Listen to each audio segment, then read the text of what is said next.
So today, day two's breakout session had a lot more questions. So each representative, if you could answer one of the questions on behalf of your group, that would be great, and that way we can get through everybody in the amount of time that we have.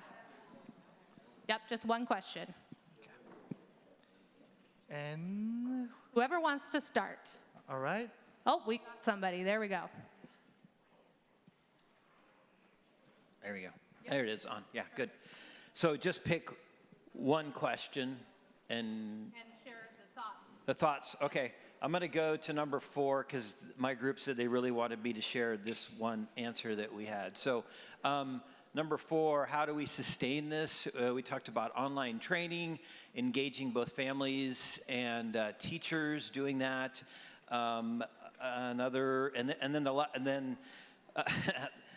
This kind of ties into number 1 too, but one of the things that we talked about is there's already some current movement in our culture towards this, and if we can see that and know it and kind of jump on board with that. And one of the examples I used, and I'm a big movie fan, if you've seen the new Spider-Man movie, literally every single thing we've talked about is in that movie, because in that movie, instead of the theme being revenge, basically all the current Spider-Man and all the previous Spider-Mans come together to figure out how to restore their villains and how to sacrificially bring them back to wholeness. And so it's really fascinating. And I was thinking, especially for adolescents, to watch that movie and then to talk about forgiveness would be really powerful. But that would be a way to really sustain this idea, is to kind of pull some things that people are already seeing and they're already part of the culture and using those. So there you go. Absolutely. Thank you so much. What you said about the movies reminded me, when I was in college, there was a few professors on campus, and anyone on campus could pick any movie, and the professors would come and do like a night in the dorms or the residence halls and talk about the theology within any movie. So kind of the same idea of like looking for themes of love and forgiveness in those movies is such a great way to connect pop culture to this topic. So thank you for that thought. And who's next? I guess I'm next. We also did question 4. We honed in on that one anyways, so we were ahead of the game apparently. The biggest thing we started with is role models. To sustain sustain the culture of forgiveness, you need people doing it. Not just in your schools, but that's very important, but also parents. And it's important that they're doing it correctly, getting the definition and not forcing kids or like feeling like you have to forgive. So yeah, having parents involved, like basically you really want to be seeing it in all of the interpersonal interactions, schools, healthcare, social services. The more institutes it's involved in, the better it is. And another huge point, which we touched on, which is like having an ambassador program, very structured with people that reach out to, basically all the institutions, schools, healthcare, and they're trained in forgiveness, but also able to train others in how to practice forgiveness and just allow it to spread. And having have to sustain it and expand it, you need to basically see it everywhere in your life. Ideally more at conferences, get into educational conferences, have booths at education and medical conferences. So yeah, that's our bits on question 4. Thank you.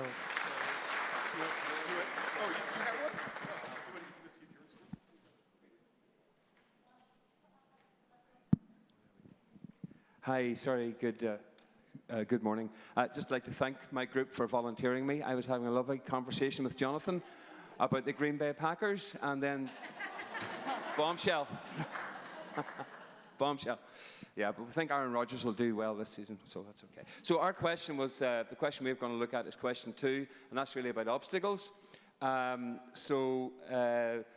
this is coming from, I suppose, what the previous speaker, Dr. Aldaba, was saying about the coalition of the willing, but also, unfortunately, where there's a coalition of the willing, there's also a kind of a coalition of the unwilling, and skeptics and things like that. So there's a lot of, there might be a lack of knowledge and a lack of understanding of what forgiveness is. Within the school system and within schools, there's three things that are really key for rolling out anything, and that is time is an obstacle. Time in your school day to deliver that curriculum. There's money. Finances are really important, and in our education system, I'm not sure about America, Taiwan, or Israel, but money is exceptionally tight, and it could be used to have coordinators in school or whatever it might be, and then obviously resources. So I know the resources exist, but I think resources and money together, if they were there and available, they would be really useful.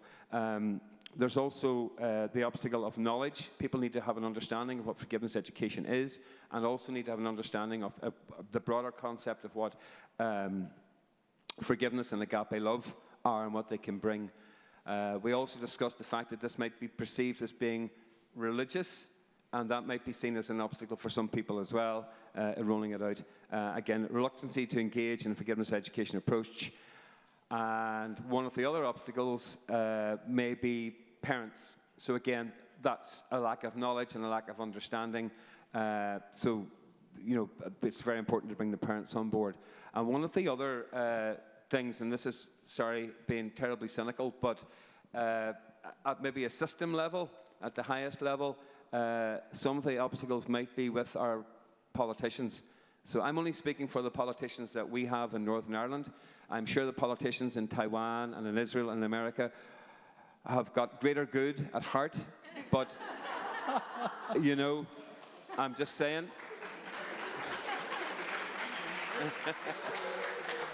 So the politicians at system level, they seem to thrive, and a lot of there is on stirring hatred and fear. So if you then develop why would they want to develop a system where you have a forgiving society, a society that understands forgiveness and love? Why would you want to vote for people who stir up hatred and fear? So they wouldn't want to put themselves out of a job or maybe a position of power. So self-preservation of politicians, I think, possibly might be the largest obstacle that you face. Okay, thank you very much. And thank you, group. Thank you.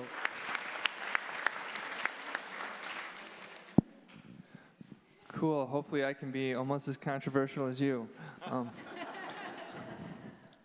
No, we talked about all the questions, and a lot of these gentlemen already touched upon some things that we discussed.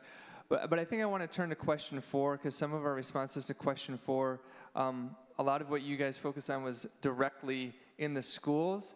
And one thought that we had was just the power of social media and the internet these days, and thinking, if there were a podcast or YouTube videos and kind of promoting that through social media avenues, the way in which, you could use that as direct resources, right, for teachers, for parents, et cetera, to be like, hey, check out this Dr. Enright, check out this forgiveness education before they came to a conference, or like a parent night, or even before you started using it within the school, or before you started doing it with the teachers. But furthermore, it's just an exponential way to put it out there and to invite people to encounter these themes, these ideas, and this forgiveness education. So, yeah, I think if, Dr. Enright can get a crack team together to start just putting stuff out online, that'd be awesome. So. Thank you so much. I know I love podcasts, especially in my car. Like, I listen to podcasts all the time. I would listen to one on love and forgiveness for sure. Thank you. Is this on? Okay. Hi, everyone. Me again, Michael from Taiwan. All right. So we decided to share our answers from question number 1, which is in regards to how we should introduce and promote the teachings of agape love and forgiveness to the schools and to the parents and the communities around us. So in terms of schools, we would like to convince school officials that that forgiveness education is actually in alliance with the educational values of the country's education system in terms of the development of character education and moral education. So we would like to convince the schools that convince the government actually that incorporating forgiveness education to the schools at the public level is actually beneficial to extending the moral education curriculum that already exists in our country. And in terms of promoting forgiveness education to the on a more community and parental level is that we will promote it through parents during parent-to-teacher meetings that will occur every now and then at schools. And another idea that we got from one of our teachers is that she actually establishes a consistent communication between herself and the parents of her students about what she is going to implement in regards to forgiveness education in the classroom, so that all the parents of her students will know exactly in real time what she is going to be teaching about in terms of forgiveness education. And the last thing that we would like to touch up upon is, if you recall the turtle that we drew yesterday, in addition to that, we actually drew a dove this time. And a dove on an international level actually represents hope and peace, and that is what we believe as a group that what forgiveness education and agape love is trying to ultimately achieve, which is hope and peace. So in combination with the turtle, we believe that although the journey to hope and peace is a slow one, but it is one that deserves the utmost respect of the entire community. Thank you. Thank you. Good afternoon. Oh, wait, still morning yet, isn't it? No, it's afternoon. All right. I'm representing room 219, so thank you, team.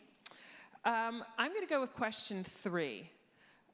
What do you think might be some major advantages for children and adolescents when they enter adulthood if they are introduced to how-strong education programs, et cetera, et cetera? So, number 1, there will be way less mental health issues if we can address this when kids are young. We also talked about the fact that identity formation would move out of being so individualized to more self and others, where there's this idea of greater community. Okay, I'm going to let my page drop here because we had a lot to say in our group. Less anxiety, less anger, less depression. So we think that if we could describe that to people in power, to parents, to educators, to mental health professionals, to community leaders, that could be a seller. It's a way for us to welcome people back to safe communities, to help them identify who they really are, and to identify and use their natural gifts, which is something that they don't necessarily have an opportunity to do today. Create shared humanity. And probably the most important thing is less community violence, particularly here in the United States, less mass shootings. So we've got to do this. And that's why we think it's really important to do this conference again, but invite educators, community leaders, clergy, counselors, school administrators. Just bring this message back and continue to engage with others and to be ambassadors ourselves. So, thank you very much.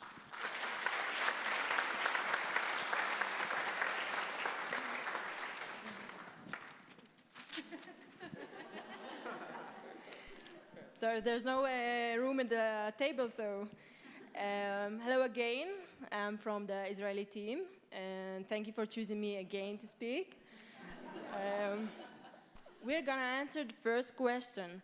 How can we implement, and what are the ideas for implementing and introducing Agape Love and Forgiveness program in schools that haven't gone through this program, and in families and communities?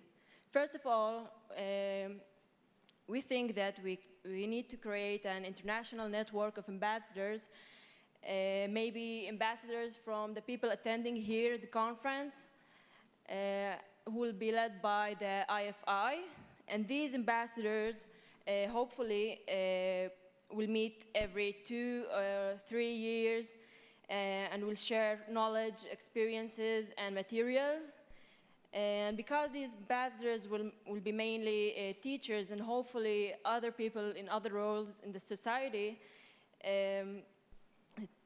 they will spread the word among the students, and not only the students, but the parents too.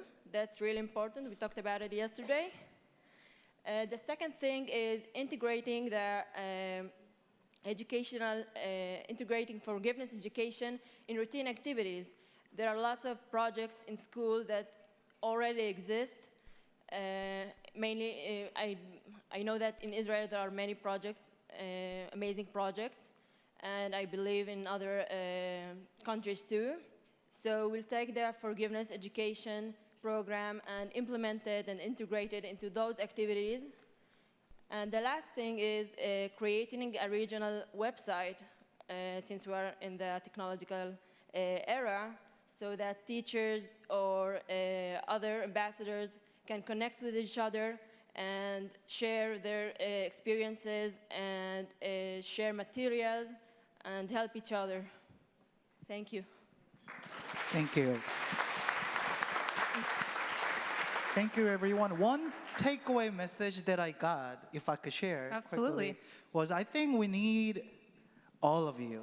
There might be educators, counselors, right? Those who might be involved in the media industry, and there might be politicians here too, right?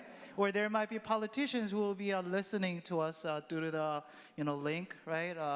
So at the end, I think all of us have to work with each other, cooperate with each other, so that we might be able to make changes at the systems level from the very top, right? Within homes, families, communities, and nations. I really look forward to that day, and I think that's possible through your dedication. So I thank you, everyone, and thank you, everyone who is present today. And Thank you, all of you.